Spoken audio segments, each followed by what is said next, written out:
So hello everyone, welcome back to the channel. आज की class में हम करेंगे financial statements of a company का पार्ट नंबर 2। और आज की क्लास में हम बहुत अच्छे से फिनिश कर देंगे अपने चैप्टर नंबर 1 को। सो अब इसके बाद बचेंगे सिर्फ 2 लेक्चर्स और फिर हमारा पूरा सिलेबस फिनिश हो जाएगा फाइनली। अच्छा, हम बात कर रहे हैं पार्ट नंबर 2 की, तो बात करते हैं पार्ट नंबर 1 की। पार्ट नंबर 1 में मैंने आपको सिखाया कि कंपनी की बैलेंस शीट कैसे बनती है, फाइनेंशियल स्टेटमेंट्स का मतलब क्या होता है। आज की क्लास में हम सीखेंगे कि कंपनी का statement of profit and loss कैसे बनता है। ठीक है, तो आइए जल्दी से नोट वन उठा लीजिए। पूरे का पूरा फॉर्मेट आपने मेरे साथ बनाना है, पूरे का पूरा फॉर्मेट आपको ध्यान में ही रखना है। The format of statement of profit and loss ये रहा। ये कंप्लीट नहीं है, सिर्फ डिटेल्स दी गई है। इधर आपके पास फिगर्स आ जाते हैं प्रीवियस ईयर का, सॉरी करंट ईयर का पहले, और इधर आ जाता है प्रीवियस ईयर का। एक कॉलम होता है यहाँ पे नोट्स का। ठीक है, वो कॉलम्स भी होते हैं। आइटम्स हमें पता होनी चाहिए, इसीलिए मेरे को जगह चाहिए थी, मैंने वो नहीं लिखा। तो आइटम की डिटेल्स लिखते हैं जल्दी से। आइटम की डिटेल्स लिखते हैं जल्दी से। तो क्या क्या चीजें होती हैं, बहुत कॉमन सेंस की बात है। किसी बिजनेस का प्रॉफिट या लॉस जानना चाहते हो तो कैसे जानोगे? यही कहोगे ना कि भाई तूने सेल्स कितनी करी, माइनस कर दे तेरा खर्चा कितना है, तो आ जाएगा प्रॉफिट कितना है। इतना ही करना होता है, यही ये कर रही है। अब देखिए इसके अंदर क्या क्या चीजें हम लिखते हैं, एक एक चीज को आराम से समझते हैं। सो पहली चीज बेटा जी हम लिखते हैं revenue from operation. Revenue from operation का मतलब होता है नेट सेल्स, है ना। इसका मतलब क्या होता है? Net sales. Basically sales minus sales return, यहाँ पे आती है नेट सेल्स। इसके अंदर एक चीज इंक्लूजन भी होता है, that is scrap sales. Normal sales जो आपने सामान बेचा वो भी, और जो आपने स्क्रैप बेचा। जैसे मान लो मेरी किसी भी चीज की दुकान है, मेरी है ना, कपड़ों की दुकान है, तो कपड़ों पे कुछ बच जाते हैं, ओवर साइज बच जाते हैं, अंडर साइज बच जाते हैं, तो उनको हम बाद में ऐसे स्क्रैप के भाव भेज देते हैं। तो वो सारा क्या आता है? मेरा सेल्स में आता है, नेट सेल्स में आता है। रिवेन्यू फ्रॉम ऑपरेशंस के बाद हम बाकी इनकम्स को जोड़ते हैं। अदर इनकम्स के अंदर आती है जैसे कि, और क्या क्या इनकम हो सकती है? Discount received, commission received, interest, rent, dividend received,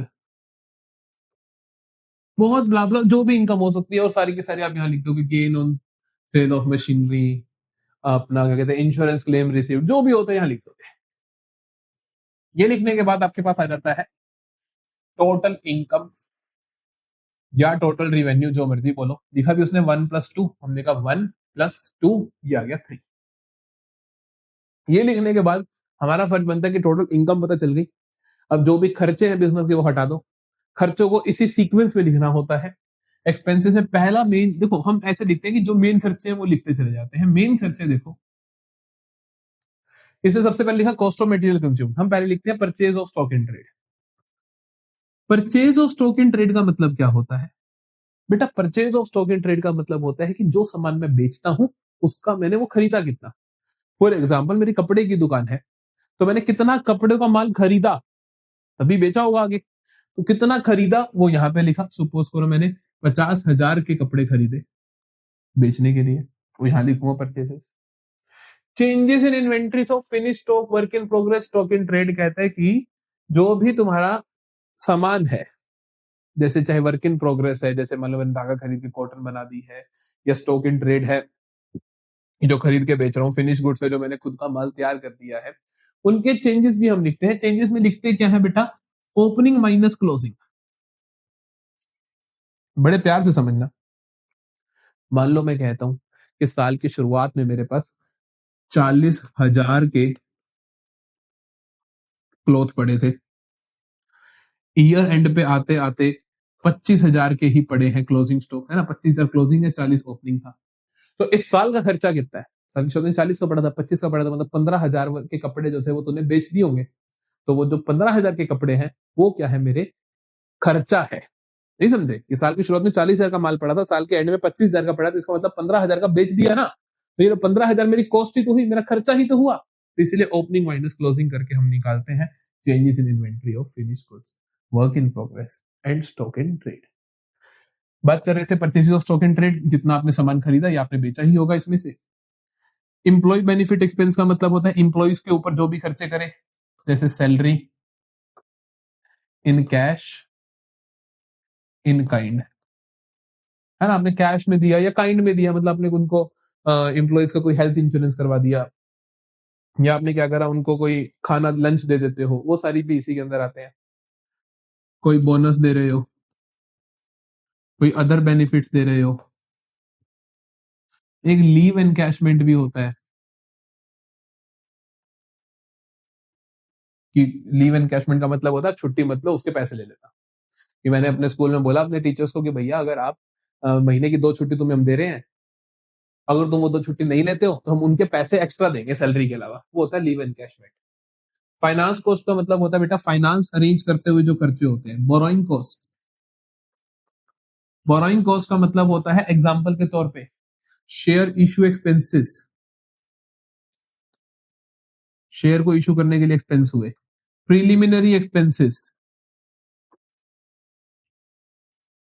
preliminary expenses मतलब कि अगर फाइनेंस अरेंज करने के लिए किए गए हो तो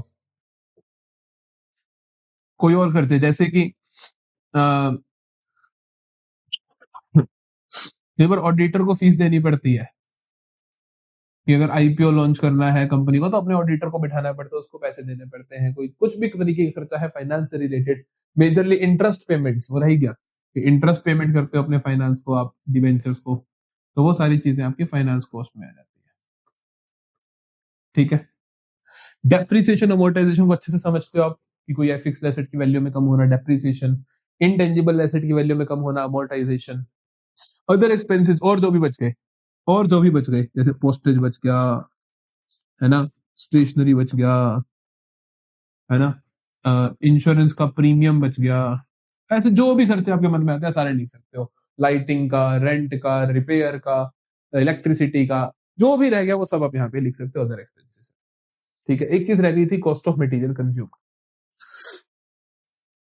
cost of material consumed manufacturing concerns में ज्यादा देखने को मिलता है। एग्जाम्पल के तौर पे मेरी एक मैन्युफैक्चरिंग की कंपनी है, एजेंसी है, काम है, जहां पर मैं क्या करता हूं, मैन्युफैक्चरिंग करता हूं। तो उसके अंदर कुछ चीजें होती है आइटम्स कंज्यूमेबल, जो कंज्यूम हो जाती है, जैसे कि मेरी मशीनों को चलने के लिए ग्रीस चाहिए, है ना, ग्रीसिंग करनी पड़ती है, उनके अंदर ऑयलिंग करनी पड़ती है। तो वो ऑयल जो है वो मेरी आइटम कंज्यूमेबल है। वो कैसे निकालता हूँ, मैं ऐसे निकालता हूँ कि उनका ओपनिंग कितना था, प्लस इस साल खरीदा कितना, माइनस क्लोजिंग। जैसे मैं कहूँ कि साल की शुरुआत में मेरे पास 1,000 रुपए का तेल पड़ा था ऑयलिंग के लिए, 5,000 का इस साल और खरीद लिया, ईयर एंड पे आते तो 2,000 का अभी भी पड़ा है। तो इसका मतलब मैंने इस साल कितना खर्चा किया तेल पे, 5, 6 - 2, 4। समझे, 1,000 का पहले से था, 5,000 का और ले लिया तो टोटल 6,000 का हो गया। 2,000 का अभी भी पड़ा है तो इसका मतलब 4,000 का यूज कर लिया। तो ये क्या आ जाता है, आइटम्स कंज्यूमेबल। ठीक है, यहां तक क्लियर है। इन सबको जोड़ दोगे तो आ जाएगा आपके पास टोटल एक्सपेंसेस। फिर आप क्या करोगे, कहते हैं कि 3 में से 4 माइनस कर दो। 3 का मतलब क्या है, देखो बेटा जी, टोटल रिवेन्यू में से माइनस कर दो 4, 4 क्या है, एक्सपेंसेस। टोटल रिवेन्यू में से एक्सपेंस माइनस करोगे तो क्या आएगा, प्रॉफिट बिफोर टैक्स। माइनस कर दोगे टैक्स तो क्या आएगा, profit after tax, that is PAT. Profit after tax, that is PAT. समझे। तो हमने क्या करा, सबसे पहले लिखा कि भाई साहब मेरा सेल्स कितनी है, फिर हमने कहा अदर इनकम कितनी, फिर हमने कहा टोटल इनकम इतनी है, फिर हमने कहा खर्चे कितने, फिर हमने टोटल इनकम में से खर्चे माइनस कर दिए, फिर हमारे पास आया प्रॉफिट बिफोर टैक्स, फिर टैक्स माइनस कर दिया, फिर आया प्रॉफिट आफ्टर टैक्स। ये हो गई इनकम स्टेटमेंट। समझे। तो इतनी आसान होती है इनकम स्टेटमेंट। हर चीज की डिटेलिंग हमने अच्छे से कर ली है। If you want you can write, if you want you can take a screenshot. चलो भाई, जल्दी से चैप्टर को खत्म करते हैं। फिर आती है कंटिजेंट लायबिलिटीज या कमिटमेंट्स। कंटिजेंट लायबिलिटीज का मतलब होता है, देखो, कंटिजेंसी वर्ड का मतलब होता है संदेह है, वी आर नॉट श्योर, ऐसा हो सकता है। कंटिजेंट का मतलब क्या होता है, संदेह, संदेह है, हो सकता है ऐसी लाइबिलिटीज पे करनी पड़ जाए। कमिटमेंट्स का मतलब होता है कि आपने कमिट कर दिया है कि आप ये काम करोगे। जो कमिटमेंट्स होते हैं वो फ्यूचर से रिलेटेड होती है, और कंटिजेंट लाइबिलिटीज भी फ्यूचर से रिलेटेड होती है कि ऐसा हुआ तो ऐसा होगा। ये चीजें अभी हुई नहीं है तो इसीलिए बैलेंस शीट और स्टेटमेंट ऑफ P&L में कहीं आती नहीं है, लेकिन इनको शो करना चाहिए, तो इसीलिए हम नए कॉलम बनाते हैं। एक होता है कंटिजेंट लायबिलिटी का, एक होता है कमिटमेंट्स का। कंटिजेंट लायबिलिटी में देखो क्या लिखते हैं, Contingent liability is not recorded in the books of account but is disclosed in the notes to account for the information of the users. जैसे कि claims against the company not acknowledged as debt. जैसे मेरी company है, मेरी company के ऊपर ऐसा claim आ रखा है, मान लो कि लीगली मेरी बैटल चल रही है, उसके अंदर सामने वाली पार्टी ने क्लेम कर रखा है कि इस कंपनी से मैंने 10,000 रुपए ले लिया। अब पक्का तो नहीं है मेरे को देने पड़ेंगे, डिपेंड करता है ना कि लीगली डिसीजन क्या आता है। यही कह रहा है ना कि वो क्लेम्स अगेंस्ट कंपनी, ऐसे क्लेम नॉट एक्नॉलेज, अभी उनको डेट नहीं माना गया है, हो सकता है मानना जाए।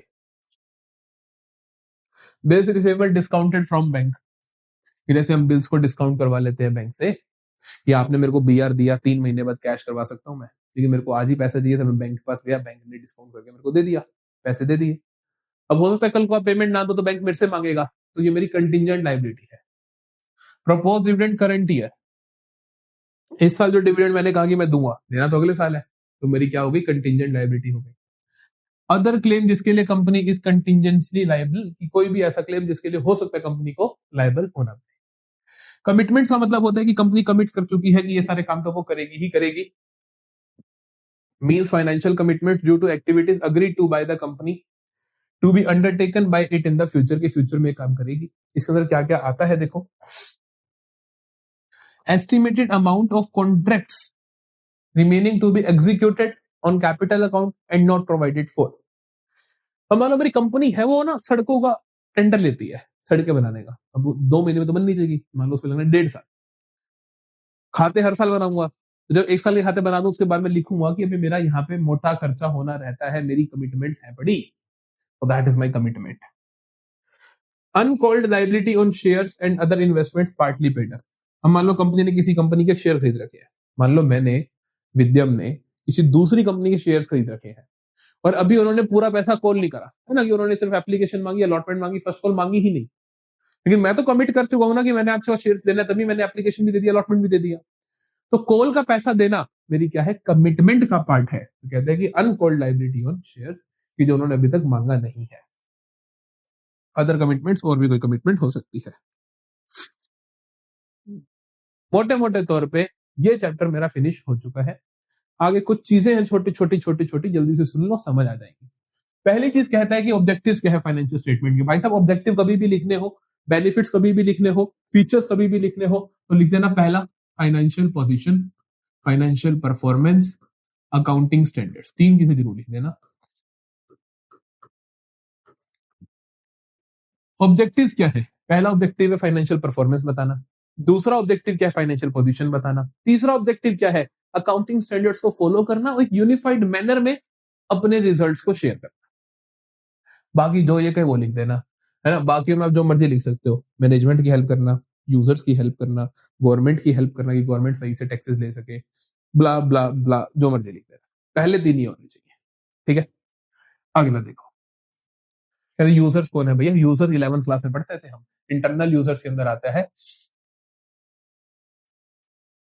मैनेजमेंट ओनर्स, मालिक यूज करते हैं फाइनेंशियल स्टेटमेंट्स का, इसलिए ये हमें मालिक बने रहना है कि नहीं, हम अपने बिजनेस को बेचने या रखे रखे। मैनेजमेंट करती है कि बिजनेस को सही ढंग से चला सके हम, और बेटर इंप्रूव कर सके। एक्सटर्नल में क्या आता है, एक्सटर्नल एनालिसिस में आता है बेटा जी, एक्सटर्नल यूजर्स में आते हैं।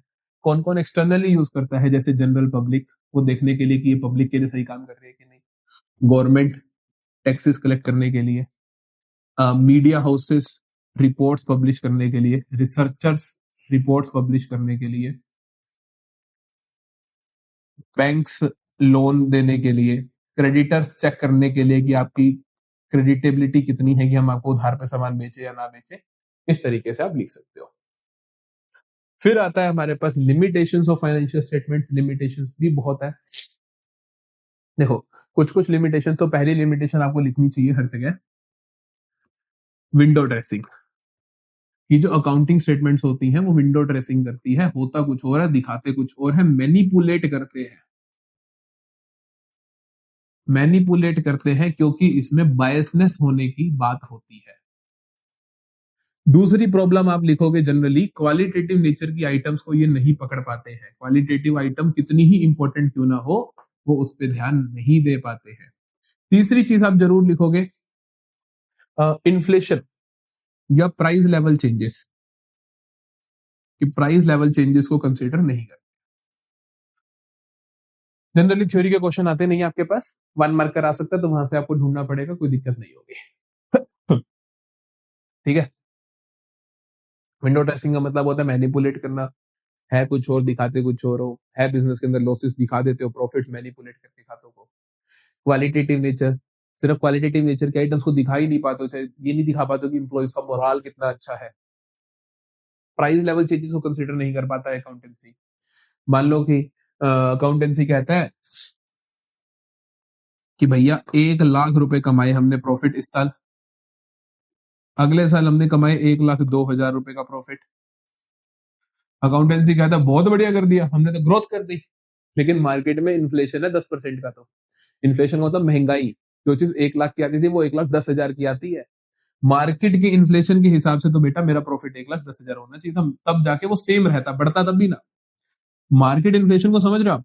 मार्केट इन्फ्लेशन का मतलब है कि जो चीज 1 साल पहले 1 लाख में आती थी वो 1,10,000 में आती है, और तुमने कमाया 1,02,000, तो तुम तो नीचे चले गए ना, तो वो इन्फ्लेशन को कंसिडर नहीं करता है। ठीक है। बाकी आप यहाँ पे ये प्राइस लेवल चेंजेस है ना, क्वालिटेटिव एलिमेंट्स को ignore, affected by estimates, historical records होते हैं, पुराने रिकॉर्ड्स को उठाता है। ये सारी बातें आप लिख सकते हो। यहाँ पे हम आते हैं end of the chapter number 1, that is financial statements of a company. अगली क्लास में मिलेंगे एनालिसिस, फाइनेंशियल स्टेटमेंट एनालिसिस के साथ, फिर उससे अगली क्लास में मिलेंगे कंपैरेटिव एंड कॉमन साइंस के साथ। 40 की क्लासेस होंगी दोनों, और सिलेबस बिल्कुल फिनिश हो जाएगा। तो इसके बाद क्या आएगा, इंतजार करो थोड़ा सा, एक बहुत बढ़िया सीरीज आएगी हमारी, जो पिछले साल भी आई थी, और वो आपकी बेस्ट तैयारी करवा देगी। ठीक है। तो मिलते हैं नेक्स्ट लेक्चर में, मिलते हैं नेक्स्ट क्लास में, और अच्छे से कवर करते हैं।